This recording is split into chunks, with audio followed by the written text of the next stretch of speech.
Hi mga mare, another day, another mini vlog. Panibagong araw nga na naman mga mare, panibagong mini vlog nga na naman tayo for today's video. At eto nga pala mga mare, yung day 1 ng aming pagtitinda at sobrang busy ko talaga mga mare nitong mga nakaraang araw. Kaya naman kung mapapansin nyo ay hindi na talaga ako makapag-upload ng mga mini vlog. Pero kahit ganun pa man din mga mare, alam nyo naman yung mga ginagawa kong reels parang ganun na nga din yun. Pero syempre alam ko iba pa rin talaga yung mga mini vlog. At nakakatuwa nga lang din mga mare, unang araw pa nga lang nitong pagtitinda namin ay meron na nga kaagad kaming pa-order na 24 pieces. At sa mga hindi pa nga nakakaalam mga mare, yes, eto po pala yung bago kong business ngayon. At ang pangalan nga pala ng business namin mga mare ay Sweet Sip Roadside. At ito nga rin mga mare, yung purpose, bakit din talaga ako bumili ng motor para kahit papano nga mga mare ay pwede kaming makapwesto sa ibang lugar or sa school para makabenta. Siyempre, marami nga rin nagtatanong sa akin paano naman daw yung binibenta kong Graham bar at yung tindahan nga na iniwan ko sa bahay. At about naman sa tindahan mga mare, siyempre, palagi pa rin kaming nag-open. Tindera ako mga mare sa umaga at pagdating naman sa hapon ay nandirito ako sa pwesto. At ang pinagbabantay ko nga pala sa tindahan namin mga mare ay yung pinsan ko. At tungkol naman sa Graham bar mga mare, sa totoo lang, medyo tumumal na nga yung bentahan ngayon sa Graham bar, pero kahit ganun pa man din mga mare, nakakabenta pa rin naman ako pa konti-konti, kaya naman kahit ganun ay hindi ko pa rin talaga binibitawan yun. Kaya naman umisip din talaga ako mga mare ng mga bagong pagkakakitaan nga namin, dahil hindi nga po pwede na mag-focus lang tayo sa isang extra income. Kung hanggang kaya mo nga mga mare paramihin yung mga extra income mo, ay talaga namang dadagdagan mo. Sa mga tatanong nga sa akin mga mare kung ano ba itong binibenta namin, ay fruit soda drinks po pala ito mga mare. At masasabi ko talaga na mabenta siya ngayong summer. At syempre, nagmamanifest din talaga ako dito sa business namin mga mare na sana mapalago nga namin ito at sana maparami pa nga namin yung mga menu na ibebenta namin. At etong video na ito mga mare ay day 1 and day 2 nga pala ng pagtitinda namin. Sa sobrang dami ko na nga nakikwento sa inyo mga mare, ay minsan hindi ko na rin talaga alam kung ano bang uunahin ko. Pero syempre, nagpapasalamat pa rin ako mga mare sa mga taong sumusuporta sa amin, kaibigan, kamag-anak. Kahit medyo nagiging late na nga ako sa pag-upload ng mga mini vlog ko mga mare, hayaan nyo, i-update ko pa rin kayo sa business namin. At natutuwa rin naman ako sa mga message at sa mga comment nyo mga mare na napakaganda nga daw ng idea nga na ginawa ko. Sa mga nagtatanong nga sa akin mga mare kung saan ko daw pinagawa itong box namin sa motor, ay pina-customize nga pala namin ito. At syempre mga mare, bago rin talaga namin umpisahan itong business namin, ay talaga naman pinag-isipan din namin ito ng mabuti, dahil unang-una ay hindi rin talaga biro nga yung puhunan na inilabas namin dito. Ika nga, paano mo malalaman kung hindi mo nga susubukan? At ayan talaga mga mare na lagi kong sinasabi sa sarili ko,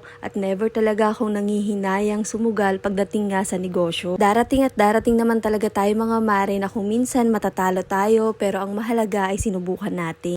O siya, hanggang dito na lang muna mga mare.